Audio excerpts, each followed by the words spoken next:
Hello, this is Joyce Banbury with Thrift and Pick Country Style and Thrift and Pick for Profit, and I'd like to invite you to join us on Facebook under either one of those IDs. If you'd kind of like to share your thrifts and everything, I do enjoy other people's haul videos. I think they're super cool, and I often wonder, where do they find that stuff? Some of it is so great, and I, of course, live in a rural area, so we go a little further and work a little harder to find anything at all. And in the last 2 weeks, I haven't put up any videos simply because my video card disappeared. I don't know where it went. I have a 7-year-old that runs around here taking movies on the movie camera, and I suspect it's lost in some dark corner where I can't find it. So I had to order another one, and it's here, and now I can go ahead and make a couple of haul videos. The last 2 weeks, it's been pretty good for me. I've gone to my usual thrift shops, one in Russell and one in Victoria, 2 times. I've had a few yard sales that were pretty good. Over this last weekend, I had several that were pretty good. And then the tail end of a regular auction on Saturday yesterday, where I picked up a few box items for $1 a box. Before I start this regular haul video, I want to talk to you a little bit about buying nativity sets, particularly vintage ones, because during this haul this week, I picked up a nativity set, and it had quite a few different styles of nativity pieces in it. It had some from one place, some from another. And actually these were sold really inexpensively in the late 1950s, 60s, and 70s. So you find a lot of mix and match in any one given nativity set, and occasionally you find whole sets that are all the same thing. Some of them are even still marked on the bottom. You'll find a marking of 19 cents and maybe a sticker that says where they were from, and so forth and so forth. Well, I'm going to explain a little bit about how you might date them and what you might look for, because it's getting into that season right now. One thing that you want to remember is that there wasn't any nativity sets from the European countries such as Italy and Germany made from about 1938 through the repatriation in the late 1950s, when production and things like that started up again. So during those years in there, you're not going to see much of any kind of nativity sets or anything coming out of either the European countries, out of China, or out of Japan. So if you see a listing that says from the 1940s, you're going to be pretty sure that it's not correct, that the dating isn't correct. Between 1946 and 1952, there wasn't, if there were anything like that coming out of Japan, they would all be marked Occupied Japan. Doesn't matter what it is, whether it's dishes or nativity sets or any other kind of things that came out of Japan in the decorative arts. So let's have a little bit of look at things. Now this set over here is older, and one of the ways you can tell that it's a little older is by the faces. Prior to World War II, when things were coming out of Japan and China, if you look at it real closely, the faces have a distinctive Oriental look to them. Excuse me. Not just the wise men, but all of them. And they were made of chalkware, and they chip very easily. They all have kind of a, I don't know, glossy bottom on them. And oftentimes they were made in cardboard, or they came to you in cardboard. This little guy's got an ear chipped, and the baby even has kind of a oriental look to him, and he has a cardboard crib. And then the creche itself, the manger scene, is cardboard. Oftentimes they do have nice graphics. I don't know if you can see this or not, but oftentimes they have nice graphics on the back of them, which is kind of cool if you're a collector. This set that you're looking at right here was probably pre-war, and most sets in those days were purchased by Catholic families.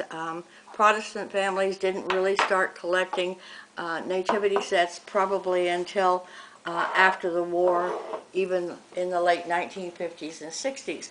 Now, I don't have any German figures here, but some of them that you want to look for are Italy. Italy always has a nice patina to them, and they also always have a nice sculpture look to them. They're very well done. Their faces always look fairly, what do I want to say? They always look like they're angelic, I guess is the right word.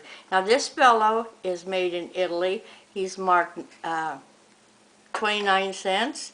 And this is a really nice figure because it's kind of rare. Now, I oftentimes will piece out my nativity sets because I've collected them for a long time through the years. And a piece like this might bring $20 or $25 with free shipping. Another one is the man here with the grain and so forth, or eggs in his basket. He's marked 29. Both of these are later Italian figures, probably in the 1960s. These probably came from the same place or similar because they're similar in style and their colors are similar. And now these are also Italy. And let's see. And so is this.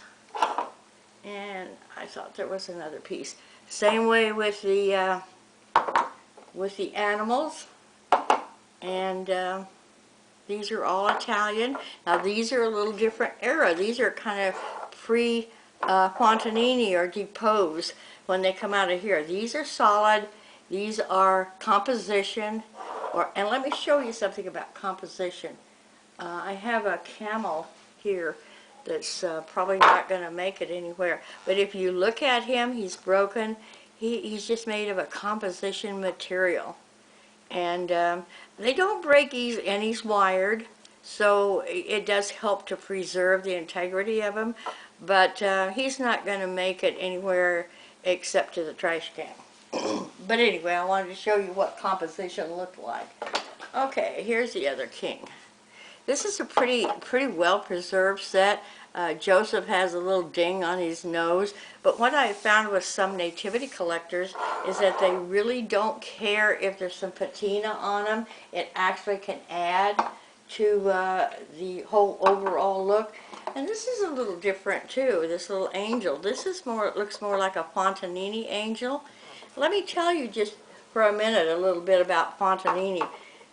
The figures in the Fontanini were made of a hard cast, rubberized plastic, and the reason that they were made that way was for a specific purpose, and that was so children could play with the figures and set them up and put them away and have fun with them, and they wouldn't break, or would break very rarely unless they were, really mistreated. So that's how Fontanini got started, and that was the purpose of it, was to get figures that were really durable and that children could play with so that they could learn about the nativity.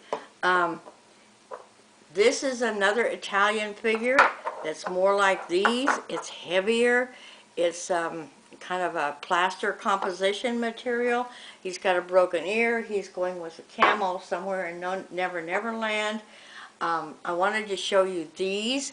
I hope you can see the bottom. This is a Japan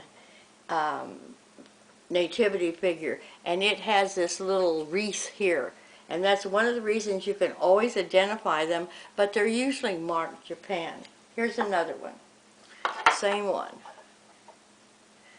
It does make a difference if you're listing them, if you can identify what they are and identify where they're from and make sure you date them correctly, because people really want certain figures, and one of the most important things that you can do when you're listing nativity figures is to make sure you get the dimensions, that how tall are they, etc., etc. Because as you can see, there's a wide variety of figures here in various sizes, and if you look at them very closely, you'll see that this guy actually has a bigger head than this guy has a bigger head than this guy, so he wouldn't go with one of these smaller nativity sets. So you want to make sure that you actually do define what they are. This is another composition figure from Italy. Here's another one of the harder sizes, and this is another one of these. Now, if you look at their faces, they're actually different. They have a different look to them. So people want to see that when they buy a nativity set. So that's just a little bit about nativity sets. Of course, now you've got all kinds of beautiful nativity sets. Fontanini is probably one of the best to collect just for a family nativity. You don't have to be Catholic or you don't have to be Protestant. If you just kind of enjoy the whole ambiance of the nativity and the story and everything, it makes it really kind of fun. All kinds of creches from the 1930s, chalk figures and probably cardboard creches. You will have wood creches and all kinds of elaborate things, and of course Fontanini just simply makes wonderful, wonderful nativity sets.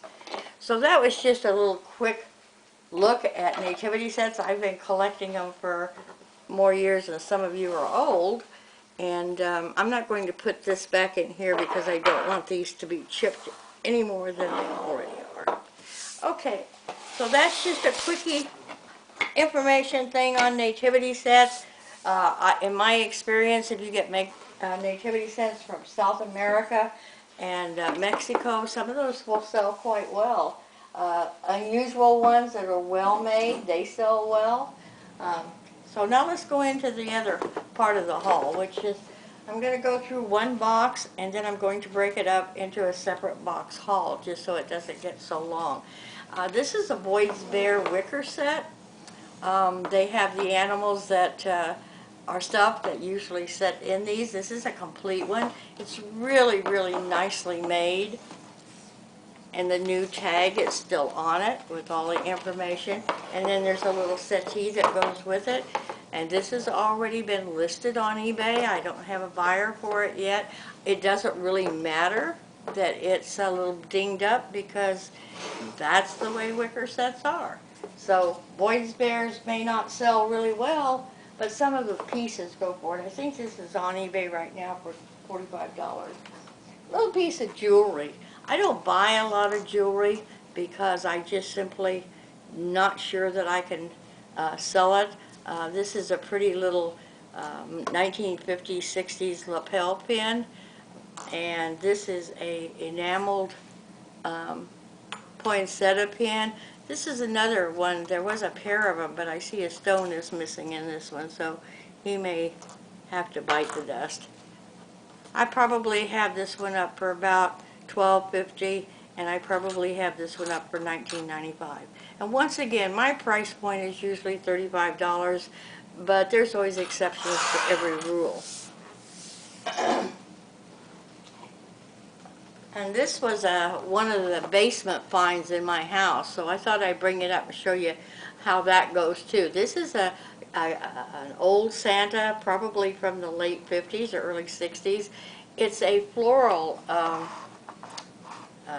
it came from a florist shop, and it says so on here. It says Florabelle Flowers Incorporated, and it was probably used in a floral decoration for a centerpiece or something. Santa's got a lot of patina on him. He's missing a lot of paint, but the overall look of it is pretty cool, and it's up on eBay for about $25 right now. Very lightweight, won't cost anything at all to, in fact, there's quite a few watchers on it right now.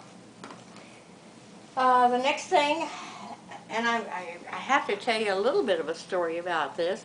This is a Chelsea Hot Looks doll. I hope you can see it okay. It's got a soft, movable body. You can pose her any way you want to. But I have a 7-year-old grandson, and he's at the stage where he doesn't like girls very much. So what does Nana do? Nana runs around for a few days and terrorizes him with Chelsea. She pops up looking over his shoulder, and she pops up trying to give him a kiss. And when he left the other day, he looked at me and says, Nana, I sure hope you sell that doll in a hurry. Okay. So now she's up on eBay, and probably $35, I don't know. Free shipping on most of these things. She's kind of cute, though. I never was a doll person myself, so therefore I can appreciate not liking them. These I found at the thrift shop. They were $1 for the pair. They're black cats, which are always fun. They're Relco by Japan, mid-century, and they're actually vinegar and oil set. That was the original intention of them. So these were kind of cool. They caught my eye. They weren't expensive. I think I have $30 on those.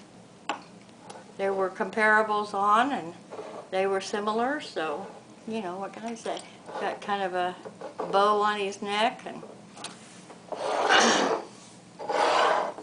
I'm pretty familiar with mid-century stuff, and I'm also pretty familiar with flower shops because I used to own a flower shop, and we used to go to market all the time and buy that kind of stuff.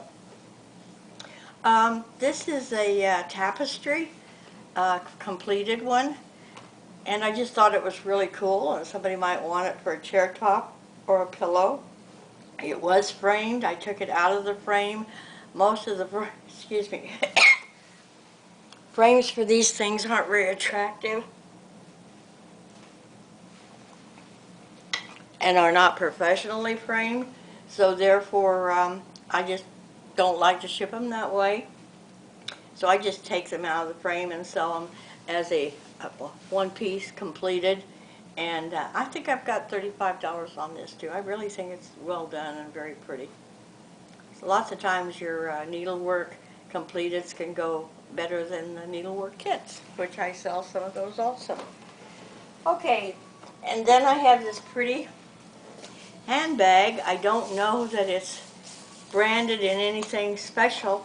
It didn't seem to be when I looked it up. It was an Ashley Moore, which is a vintage bag, but it has a real Chanel look to it, and no, it's not Chanel, and no, I'm not putting Chanel in the title or in any part of the listing, but it does have a pretty Chanel look to it. So I picked it up for $1. All of these things so far that you've been looking at were picked up for $1 at the thrift shop, and this was picked up for $1 at a yard sale. And I've got it up, I think, for $40, and it's in excellent condition. I don't know if it has ever been used. It smells okay, so we'll see how that goes. I think it just has a nice classy look to it. What do you think? Okay, when I went to the auction Saturday, it was a gun auction, but they had a bunch of other things towards the end of the auction that they were going to sell. And they had tables of Avon, and apparently this was from an Avon collector, and she was getting rid of everything. It wasn't fragrances, which I rarely ever, like never buy, or Avon bottles, but when they had a table of things over there that the auctioneer said, this isn't, these are going to go up for a different auction on Thursday night, but if you want to go pick up what you need over there for $1 a box, go do it. So I picked out 5 boxes of boxes. You know, these are beer flats, and then they're full of other boxes. And this was one of them. This is a 1980 porcelain angel from Avon. It does have a little damage on here, and I did put that in the listing. I don't know if that will make a difference. But I put it up for $24.50 with free shipping, and some of the others have gone a little higher. So there were 10 items in that box, so these cost me about 10 cents a piece. So can't go too wrong with that, but I thought it was really pretty. Had a beautiful porcelain face and hands on it, and it's very vintage for Avon. You know, you make your buck where you make your buck, don't you? That's what I think anyway. And in that same box was a porcelain Christmas bell, and you know, normally I wouldn't even touch a bell, but it was 10 cents in the box, so we'll see. It's really quite cute. This is also from, I think, 1980, if I'm not mistaken. So most of these are really quite old, and sometimes people have collections that they just simply have not completed. So this is really cute because it's got two little mice sitting in a chair. So that gives you another buyer, because not only do you have a bell, which there are bell collectors, you also have mice, but there are a lot of people who collect mice and Christmas. And of course it's complete, it's porcelain, and it's new in the box. I don't think it's ever been out of the box, so we'll see. I think I have $24.50 on this. Okay, and in that same box were these two items, which were, I believe, 1991, and it's a Mr. and Mrs. Is it Claus and Company Porcelain Collection, Mrs. Claus sugar bowl with lid, and Santa Claus creamer. And there again, 10 cents, and I still haven't got everything out of that box, so at this point it's still not costing me much.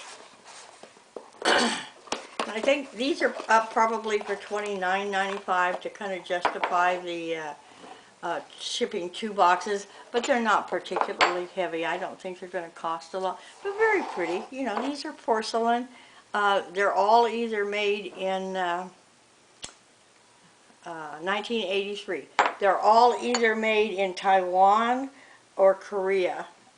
They reflect the vintage part of Avon collections.